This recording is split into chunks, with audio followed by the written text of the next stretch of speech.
तुम्ही एखादं पुस्तक घेता आणि ते वाचता आणि जेव्हा तुम्ही शेवटचं पान त्याचं बंद करता तेव्हा काही क्षणासाठी तुम्ही असा विचार करता का ह्या पुस्तकातून मला काय मिळालंय?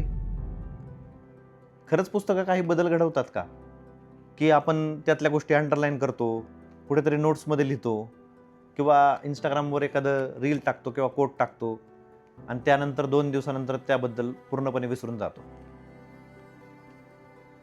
आणि जर खरंच पुस्तकामुळे काही बदल घडत असतील तर नेमकं काय बदलतं?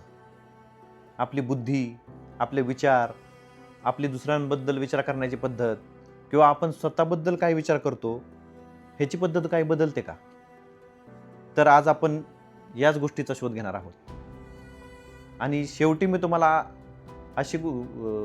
तुम्हाला अशी गोष्ट सांगणार आहे की ज्यामुळे कदाचित तुम्ही जेव्हा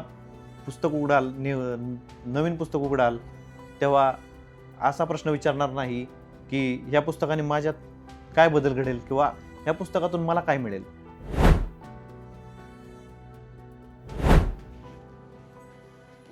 आपण जेव्हा म्हणतो की मी हे पुस्तक वाचलं म्हणजे या पुस्तकातील माहिती मी माझ्या डोक्यात घेतली, पण वाचन एवढं सिंपल नसतं.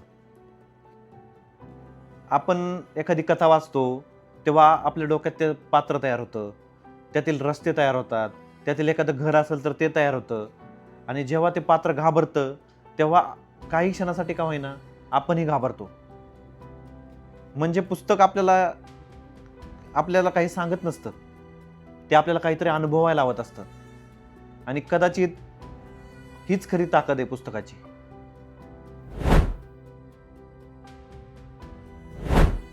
समजा तुम्ही एखाद्या व्यक्तीबद्दल असं म्हणता की काय विचित्र माणूस आहे, हा असा का वागतो, आणि तशाच काहीतरी कॅरेक्टरबद्दल तुम्ही एखादी कथा वाचता किंवा एखादं पुस्तक वाचता तेव्हा तुम्ही त्याची जीवनशैली, त्याच्या जीवनात आलेले प्रसंग, त्याचे अनुभव, त्याची भीती, त्याच्या झालेल्या चुका, ह्यातून तुमचा प्रश्न अचानक बदलायला सुरू होतोय. पहिला प्रश्न होता की हा असा का वागतो, आणि आता प्रश्न बदलून असा होतो की याच्या मागे काहीतरी कारण असलं पाहिजे. म्हणजे तुम्ही डायरेक्ट निष्कर्षावर न येता तुम्ही त्याच्या कारण शोधायला सुरुवात करता. आणि चांगल्या पुस्तकाची हीच ओळख आहे की उत्तरं देण्यापेक्षा तुम्हाला ते प्रश्न विचारायला शिकवतं.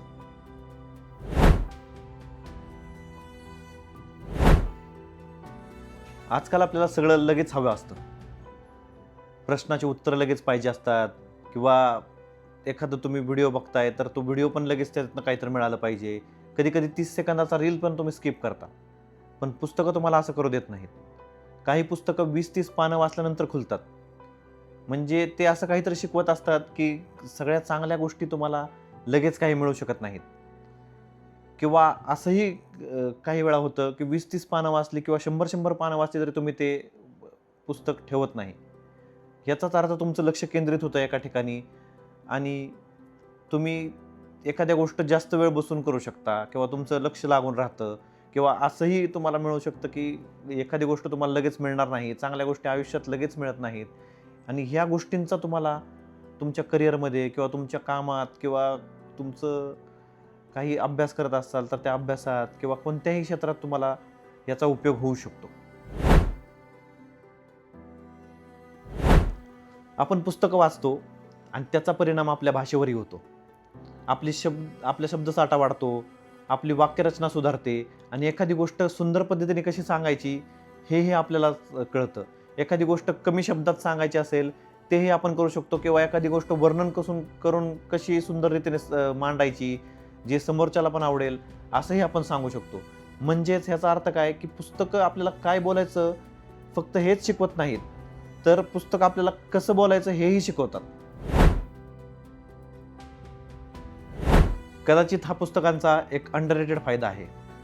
कधी कधी आपण स्वतःलाच समजून घेत नाही किंवा आपल्याला स्वतःबद्दलच माहिती नसतं आणि असंच आपण काही एखाद्या पात्राबद्दल वाचतो की तो काही गोष्टी करतो, काही निर्णय घेतो किंवा त्याचे काही विचार आहेत, तर आपल्याला असं वाटायला लागतं मीही असंच करतो काय, मीही असेच विचार करतो का. तर मग तेव्हा ती कथा दुसऱ्या कोणाची राहत नाही, ती स्वतःला समजून घेण्याचा एक भाग बनते आणि मग आपण विचार करू लागतो की त्याने असं केलंय, आपण काय करू शकतो. मग ही विचाराला एक चालना मिळते आणि आपण आपल्यालाच प्रश्न विचारून स्वतःबद्दल एक माहिती काढायला किंवा स्वतःबद्दल जाणून घ्यायला प्रयत्न करतो. पुस्तक वाचताना तुम्ही एक विशिष्ट अनुभव घेता, की लेखकाने तुम्हाला संपूर्ण सगळं दिलेलं नसतं, की कसं कसं काय कोणतं हे करायचंय. जसं एखादं घर दिलेलं आहे, मग त्या घराच्या आजूबाजूला पडलेला अंधार, परत तिथं काहीतरी आवाज येत आहेत, मग तिथं हालचाल होते, हे सगळं तुम्ही इमॅजिन करता आणि त्याच्या भोवती तुमचं ते जग उभा करता आणि त्यानंतर मग तुम्हाला अजून तुम्हाला त्यात भीती वाटते. जर हॉरर असेल तर भीती वाटते किंवा त्या इमोशन्समध्ये तुम्ही त्या जाता. आणि याचबरोबर पुस्तकं वाचल्यामुळे की तुम्ही अनेक अनुभव घेऊ शकता. आपलं आयुष्य की एकच आहे. आपण एखाद्या कुटुंबात वाढतो, एखाद्या शहरात राहतो आणि आपले अनुभव मर्यादित असतात. पण पुस्तकं वाचल्यामुळे आपल्याला हजारो लोकांचे अनुभव किंवा हजारो पात्र त्यांचे म्हणजे कोणत्या काळात असतात, त्या काळाच्या आपल्याला पुढे जाता येतं किंवा काळाच्या मागे येता येतं किंवा आपण इतिहासाच्या एखाद्या गोष्टींमध्ये किंवा एखाद्या डिटेक्टिव्ह बरोबर क्राईम आपण कसे सोडवतोय तो हेही बघू शकतो किंवा हेही अनुभवू शकतो. हे फक्त पुस्तकच करू शकतं.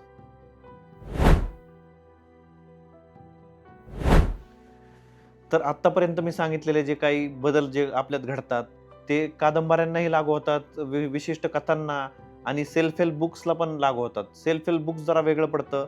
सेल्फ हेल्प बुकमुळं तुम्ही तुमच्या विचारांना त्या कृतीत बदल कसे घडवू शकतात, ह्यावर जास्त फोकस असतो.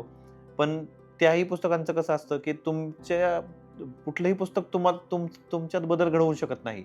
तुमच्यात डायरेक्ट बदल घडवून येत नाही. की तुम्ही पुस्तक वाचलं आणि तुमच्यात बदल घडवून आले, असं होत नाही.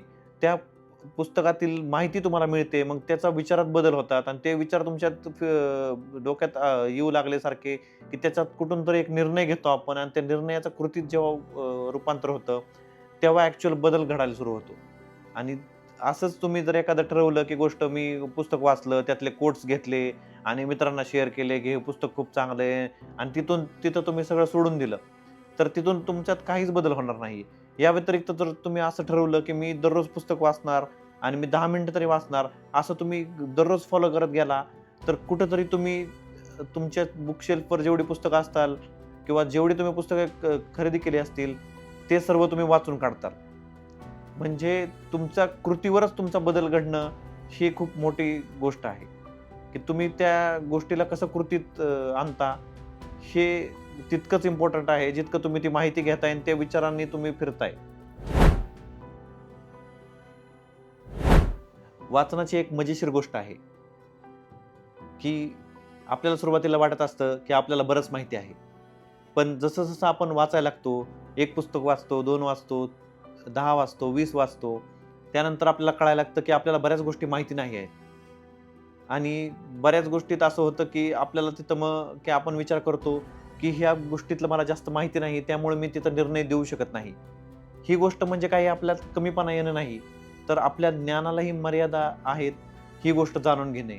आणि कदाचित इथूनच आपलं पुस्तकांशी असलेलं नातं एक बदलायला सुरुवात होते, की सुरुवातीला आपण पुस्तकाकडून काहीतरी मिळवण्यासाठी जात असतो आणि नंतर आपण पुस्तकांची साथ मिळवण्यासाठी जातो.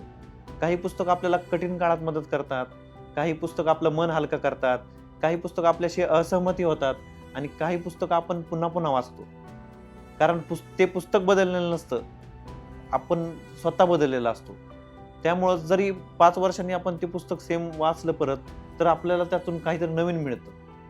कारण वाचकच बदललेला असतो, त्यामुळे आपल्याला ते नातं असं तयार होतं, की तुमची त्या पुस्तकाशी मैत्री होऊ लागते. आता मी सुरुवातीला तुम्हाला एक प्रश्न विचारला होता, की पुस्तकं नेमकं तुमच्यात काय बदल घडवू शकतात? याचं उत्तर एका शब्दात देणं एवढं सोपं नाहीये.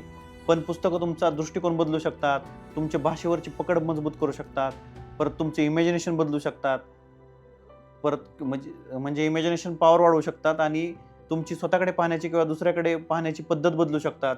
आणि या व्यतिरिक्त मला वाटणारा मोठा बदल म्हणजे तुमचे प्रश्न बदलू शकतात.